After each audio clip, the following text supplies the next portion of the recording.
Hi, if you are just joining me, welcome. This is Human Design in the Wild. Today, I want to talk to you about how human design gives you an edge.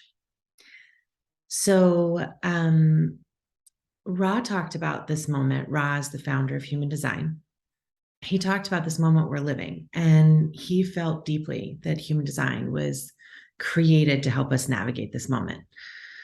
It's the reason that the Enneagram has become so popular. It's the reason Myers-Briggs and StrengthsFinders have been so prolific over the last 20 years. And I really think that the way human design shifts the understanding is fundamental to navigating what is happening collectively. So we are actually in the midst of what Ra called a global frequency shift.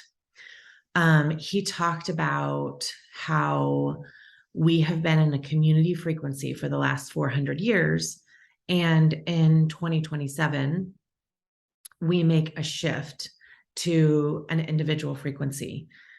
Now, these are terms that we use a lot in the human design world, and it might sound really obtuse right now. So I just want to say, hang in there. I'm going to give some context to what this means. However, I think it's really important to just take in this idea that we're moving from a community frequency to an individual frequency. So, what does that mean? What does the last 400 years look like, right? The Industrial Revolution happened. Cities have exploded. We've seen a population explosion. Community frequency, the specific frequency we're in currently, it is what has supported us in thinking about how do we even provide for 7 billion people on the planet? What does it look like to make breakfast for 7 billion people around the world? Those are the types of challenges that we have been navigating as a humanity and exploring, really. And so now we are come to this point where we're transitioning to an individual frequency, which is going to cause us to have to really reevaluate the infrastructure, structures, rules, ways of being, ways of conditioning ourselves that were super important for the community frequency. If you think about it, community frequency is all about what is best to allow my direct surroundings to survive. So things like countries are very much a community frequency. And I use the word community because in my lineage with Jess Fields and Teo, who are my teachers, they talk about community frequency. If you look at traditional human design books, it's called tribal frequency. And it's really what are the things that allow human beings to thrive? If you go back, let's say 500, 600 years to when Native Americans and even Native Europeans and other Native communities were thriving, there was space for everyone, right? There were elders. There was a way of bringing up youth through ritual that transmitted the knowingness from the elders to the youth to enable that lineage to survive. All of that is what I'm talking about here in community frequency. So, education systems and even business, even our, understanding of how to nourish ourselves, what it looks like to be in community, all of that is wired around these tribes, so to speak. And if you look at even like corporations are a way of tribalizing business, the healthcare system. so many things are built up in this way during this frequency we've been in for the last 400 years. So what is interesting is the transition point is in 2027. However, for the last 50 years, we've been in the last phase of this frequency, which is a foundational phase. You can think of the frequency shift as something similar to maybe what you've heard of in astrology around the age of Aquarius and the age of Pisces. So we are currently in the Piscean age, and we're moving into the age of Aquarius. And so what happens with ages is they move backwards. This is the same concept. What happens with the global frequency in human design is it moves backwards. The difference is human design gives us really specific gates that are setting that global frequency.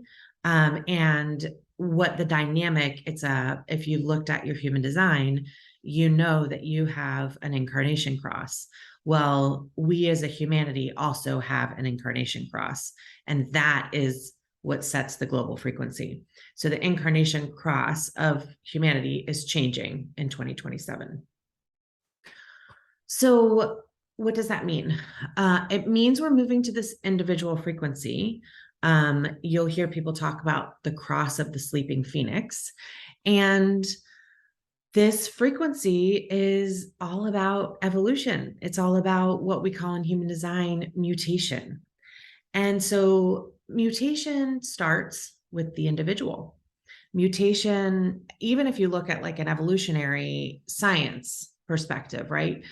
The way that a species evolves a skill or even a physical attribute happens with an individual forging that path.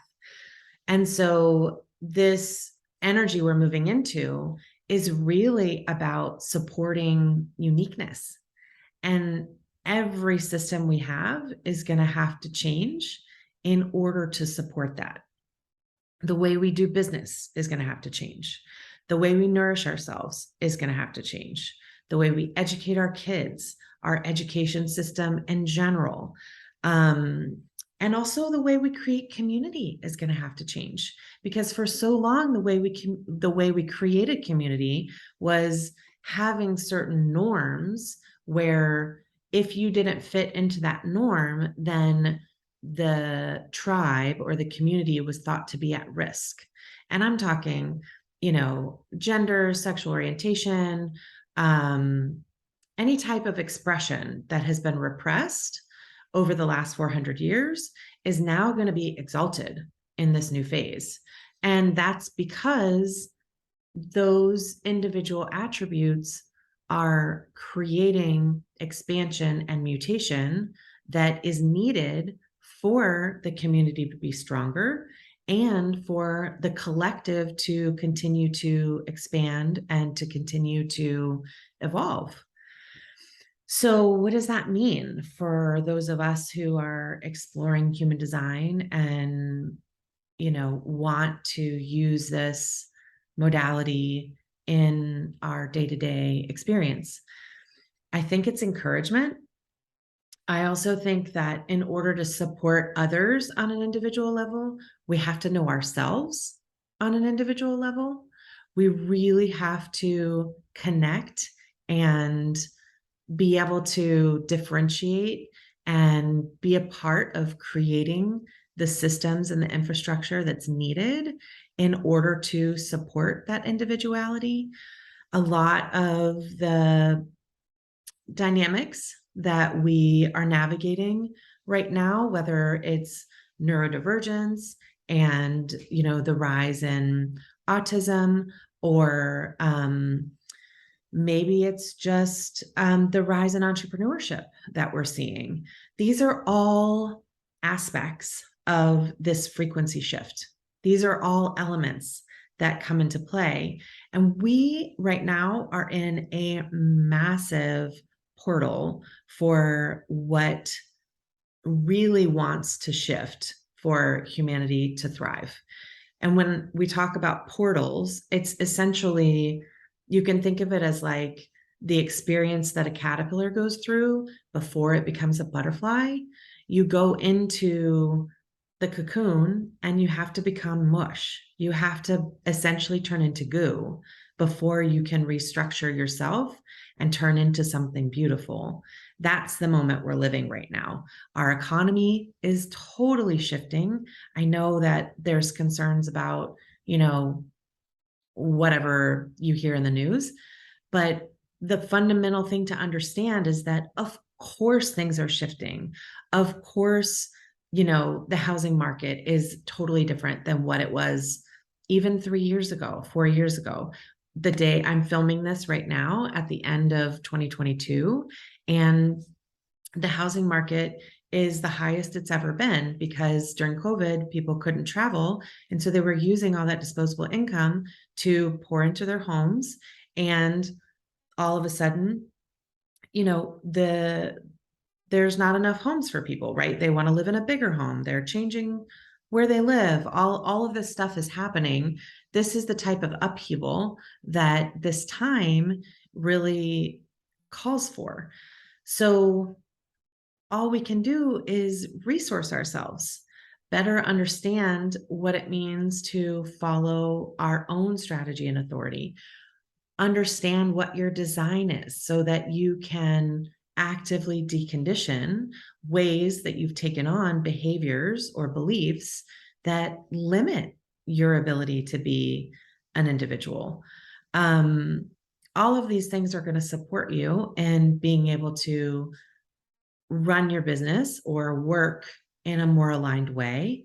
They're going to support you in being able to raise your kids in a more aligned way. It's going to support you in feeling more empowered in the life that you're creating for yourself. It's going to support you in just being able to show up for what these transitions mean for your local communities and for your families and for your local school.